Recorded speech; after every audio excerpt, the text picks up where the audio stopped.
लघु उद्योग भारती भारत का सबसे बड़ा औद्योगिक संगठन है जो कि लघु सूक्ष्म मध्यम उद्योगों की सेवा के लिए समर्पित है। लघु उद्योग भारती के विस्तार के क्रम में बांसवाड़ा जिले के कुशलगढ़ क्षेत्र में आज नवीन कार्यकारिणी का गठन हुआ, जिसमें अध्यक्ष राहुल भटेवरा, सचिव कुलदीप लोधावरा एवं कोषाध्यक्ष महेश अग्रवाल के नाम की घोषणा हुई।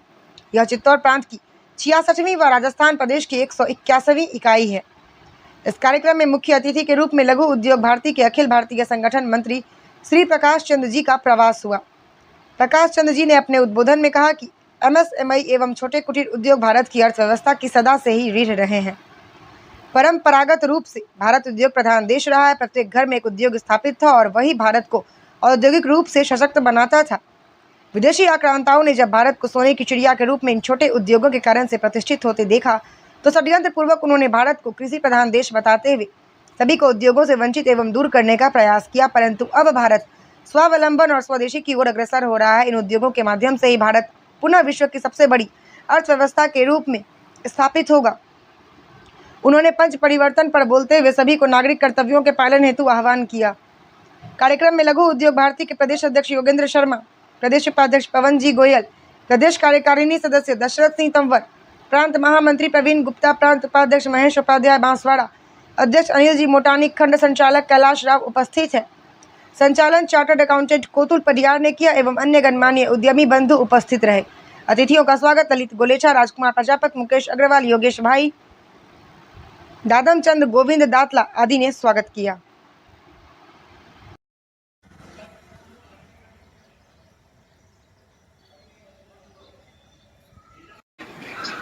मेरा ध्यान रखो यूं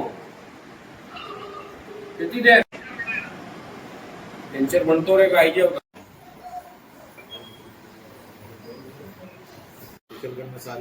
हाँ, रिपोर्टिंग बहुत बड़ा काम, बहुत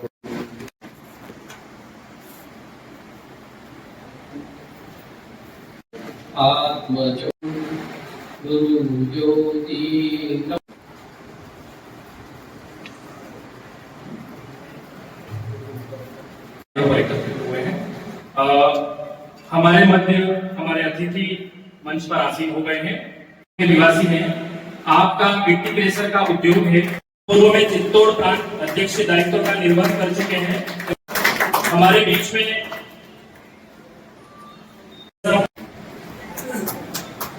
एवं प्रदेश उपाध्यक्ष भाई साहब से निवेदन करना चाहता हूँ कि आप इकाई घोषणा के लिए सुधारें एवं इकाई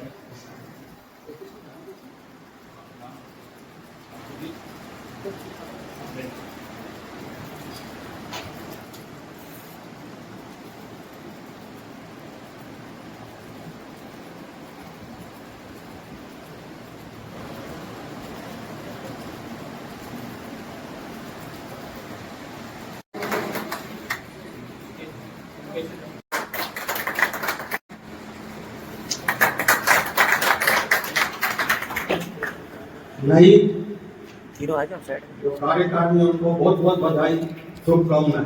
जय हिंद जय भारत। वैल्यू एडिशन करके एवं वैल्यू एडिशन से मैं योगेंद्र जी वैसा पूरी दुनिया में तो अधिक से पेड़ लगाना सबसे प्रमुख उपाय है। जल का संरक्षण तो करें, उसको दूषित न करें।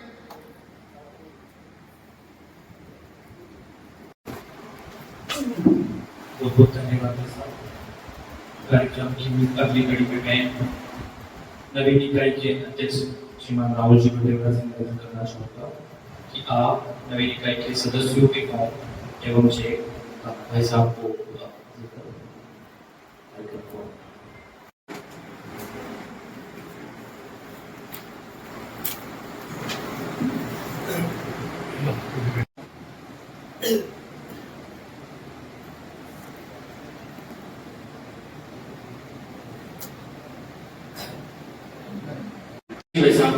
जी को स्मृति चिन्ह देकर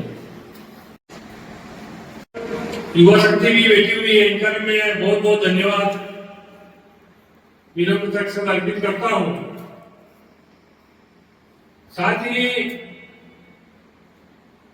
एक विषय ध्यान में आता है कि बड़ा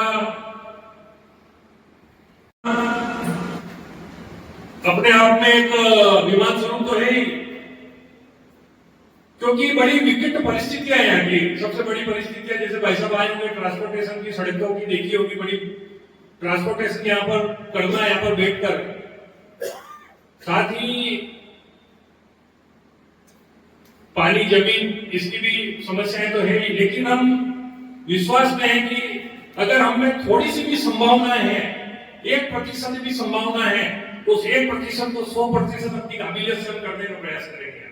मैन्युफैक्चरिंग इकाई आवश्यकता कम है, लेकिन कृषि आधारित उद्योग पे अगर हम जोर देंगे तो हम कुछ नया कर पाए, और उसमें अगर कोई दिक्कत आएगी तो हमारी ऊपर की पूरी टीम हमारा सहयोग करेगी। हम नवीन इकाई का गठन हुआ, आगे जिस प्रकार हमको संगठन आदेशित करेगा उस प्रकार से कार्य करेंगे। सभी छोटे उद्योगों की हितों के लिए निरंतर प्रयासरत रहती है। उनके संवर्धन और संरक्षण दोनों ही कार्यों के अंदर लघु उद्योग भारती की बहुत ही महत्वपूर्ण भूमिका रह रही है। लघु उद्योग भारती न केवल समस्याओं के समाधान के लिए ही है, अपितु जो सरकार की नीतियां बनती है, चाहे केंद्र स्तर पर हो चाहे राज्य स्तर पर हो, उसके अंदर भी अपनी एक महत्वपूर्ण भूमिका बेसिक इनपुट्स देने के लिए। इस कार्यक्रम के मध्य हमारे मंच पे विराजमान माननीय श्री प्रकाश जी भाई साहब, अखिल भारतीय संगठन मंत्री राहुल जी नेत्रा, गुजरात सीमा प्रारंभ हो जाती है। अभी जो रखते हैं अपने पास 180 इकाई है।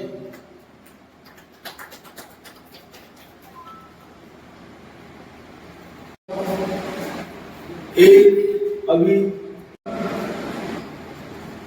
कुछ राष्ट्र चिंतक मनीषी बैठे अखिल भारतीय स्तर पर कोई ऐसी जगह नहीं है जहां हमारे सदस्य आती है और पहुंचाती है। उसके लिए प्रांत समस्या प्रांत में जाती है, प्रांत कुशल आदरणीय भाई साहब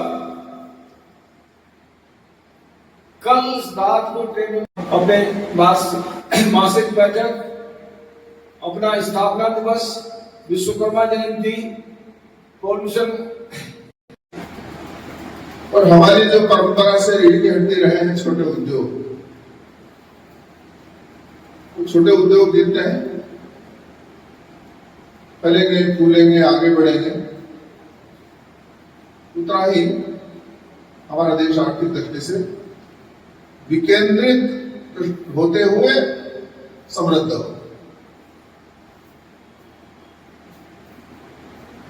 हमारे देश को सौभाग्य है कि हम हजारों वर्षों तक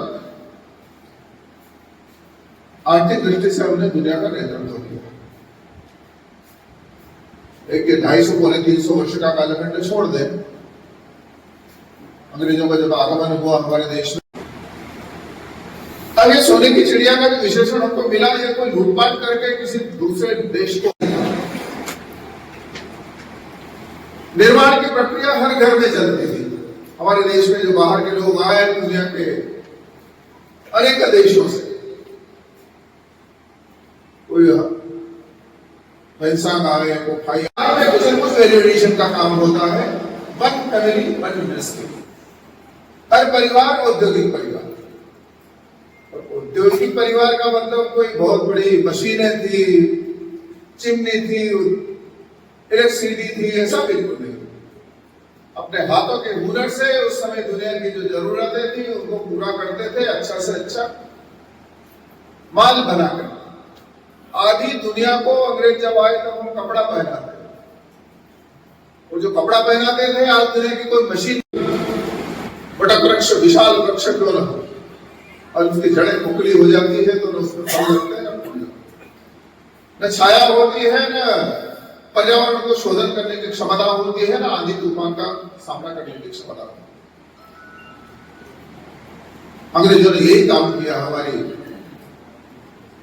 वो अतीत की जो गौरवशाली परंपरा थी उससे काट करके हमको एक तरह से जड़ों में मट्ठा डालने का काम किया। हम भूल जाए हम कौन हैं। वो सफल भी हुए। 200 वर्ष का जो लंबा शासन का समय था उसमें उनको पर्याप्त अवसर मिला, बनी है। परिणाम आने में तो थोड़ा समय लगेगा, फिर से अपनी जड़ों को खाद पानी दे करके पुष्ट करने का काम हमारे यहाँ पर शुरू। तो हमारे अतीत का जो गौरव था, समृद्धि का जो एक लंबा कालखंड हमारे देश में चला, उसमें आर्थिक दृष्टि से हमारी साइज इतनी बड़ी थी। हम सुनते हैं अनेक लुटेरों का प्रवाह हमारे देश में चला, तो मोहम्मद बिन कासिम हमारे सांसद, दुनिया की सबसे चौथी बड़ी अर्थव्यवस्था, दुनिया में सबसे ज्यादा तेज गति से दौड़ने वाली अर्थव्यवस्था। और आजादी को जब 2047 में पूर्ण होंगे 100 वर्ष, तो दुनिया की सबसे प्रमुख अर्थव्यवस्था के नाते कहीं न कहीं भारत की अर्थव्यवस्था के बारे में अनुमान अभी से लगाना शुरू किए लोग। हम तो वापस वहीं पर जा रहे हैं। हमारे देश की विशेषता ज्यादा लंबे समय तक हम गलत रास्ते पर चलते नहीं, लौट करके फिर आते हैं, डेवलपमेंट होता है लेकिन फिर स्वटिक में आकर के दौड़ने लगते। इसीलिए सलाह अनेक अंदाज तूफान लगातार आते चले गए, सबको झेला, अपने जीवन मूल्य संस्कार उनसे थोड़ा बहुत कहीं छोटे मोटा विचलन हुआ लेकिन वापस आए ट्रैक पर, वापस चलने लगे। इसीलिए सलाह। और इसलिए आज 77 वर्ष बाद जब सारा एक प्रयत्न प्रयास की जो गति दिशा है, भारत सच्चे अर्थों में भारत है। और इसे देरी से सही आजादी के लंबे समय पश्चात वापस अपने अतीत के गौरव को फिर से स्थापित करने के प्रयत्न प्रयास बड़े पैमाने पर पूरे देश भर में शुरू हुए। अनेक लोग हैं, अनेक संस्थाएं हैं, अनेक कार्यकर्ता, और इसलिए नाम जो पराधीनता के कारण हमारे देश की आवश्यकता का रूप संशोधन, शिक्षा पद्धति में बदलाव हुआ है। अपने देश की आवश्यकता है अपने देश में पूरी करें, स्वावलंबन, वोकल फॉर लोकल, फिर से स्वावलंबी भारत, और बहुत तेजी से हम उस और आगे बढ़ रहे हैं। और एक कोरोना के समय में जो हमने करके दिखाया, सारी दुनिया की जो आशंकाएं थी, भारत दुनिया का लगभग सबसे बड़ा आबादी वाला देश, और वहां पर स्वास्थ्य सुविधाओं के अभाव में ऐसा होगा वैसा होगा, करोड़ों लोग मर जाएंगे, कैसे औषधियों की आवश्यकता, कोई ठहरता नहीं। और इसलिए बाद में जब आया कि चौथी औद्योगिक क्रांति में हम चल रहे हैं, पहली दूसरी तीसरी औद्योगिक क्रांति में तो पराधीन थे, और इसलिए करने के लिए कुछ था नहीं। लेकिन चौथी औद्योगिक क्रांति में जब 3D प्रिंटिंग की बात होती है, कि रोबोटिक उपकरणों की बात होती है, आर्टिफिशियल इंटेलिजेंस की बात होती है, तो उसके लिए आवश्यक है 5G होना चाहिए। 5 कंपनियां बनाती थी, उन्होंने प्रस्ताव रखे, आप हमसे लीजिए, हमसे लीजिए, हम तैयार नहीं हुए। 1 लाख BSNL के टावर्स पर स्थापित किया। अभी 5-7 दिन पहले उन्हें प्रधानमंत्री जी ने उड़ीसा से उसका शुभारंभ किया। 5G भी हम तेजी से इसी तरह से स्थापित कर रहे हैं, 6G की ओर बढ़ रहे हैं दुनिया के साथ साथ। कर सकते हैं। हमारा सेमीकंडक्टर हमने बनाया, अपने देश का बना हुआ पहला सेमीकंडक्टर हमने अभी शुरू किया है। दिसंबर तक शायद अच्छी संख्या में हमारे हाथ में होगा। हर 6 महीने में सबसे प्रतिभा संपन्न लोग हमारे देश में रहे हैं। अवसर यहाँ नहीं था, बाहर जाकर के दुनिया के अन्य देशों के लिए काम किया, यहाँ अवसर खड़े हो रहे, वापस लौट करके अपने देश के फिर से दुनिया में एक सम्मानित देश के नाते खड़ा करने के लिए उनकी प्रतिभाएं फिर से यहाँ पर लौट करके इसका काम के लिए दुनिया भर के सबसे तेज गति से जो स्टार्टअप जहां पर होते हैं, जो 3 देश है उसमें हमारे देश का भी नाम। तो हमारे देश का जो अतीत है वो गौरवशाली है, वर्तमान संघर्षपूर्ण है, लेकिन भविष्य उज्जवल है, ऐसा तो बोल रहे। लेकिन जो जड़ें हैं वो विकेंद्रित। हमारा प्रत्येक गांव एक स्वतंत्र गणराज्य की तरह था, ऐसा हमारे यहाँ के बारे में लोग कहते हैं। अपने गांव की आवश्यकताएं 90-95% तक हम अपने गांव की आवश्यकताएं गांव में पूरी करते हैं। हमारे 100 वर्ष पुराना जो यहाँ के गांव में 40% हिस्सा है। इतनी उपेक्षा के बाद में भी ये छोटे उद्योगों का जो समूह है वो आज भी हमारे देश की बेरोजगारी दुनिया के सबसे देशों की समस्या है, प्रगत देशों की समस्या है। अमेरिका जैसे देश में बेरोजगारी, बेरोजगारी का उपाय है क्या? तो भारत का जो एमएसएमई मॉडल है सारी दुनिया को ध्यान रहा है। ये विकेंद्रित तंत्र है जहां पर ट्रांसपोर्टेशन की बहुत आवश्यकता नहीं, और छोटे छोटे समूहों में इतना रोजगार मिलता है कि उसके कारण से बेरोजगारी नाम का शब्द हमारे अतीत में कभी संस्कृत में था नहीं, क्योंकि हमारे बेरोजगारी नाम की चीज थी। बाहर से नकल करके हमने जब से शुरू किया है, दूसरों की नकल, उसके कारण से अनेक समस्याएं बाहर जो है वो हमारे यहाँ पर बना करके हम निकले। दूसरा जो पक्ष है वो समृद्धि भी आए, समृद्धि तो आएगी, चौथी बड़ी अर्थव्यवस्था बन गई, तीसरी दूसरी बनेगी। $4 ट्रिलियन है, 5, 6, 7, $10 ट्रिलियन और भी आगे बढ़ते चले जाएंगे। Quarter, half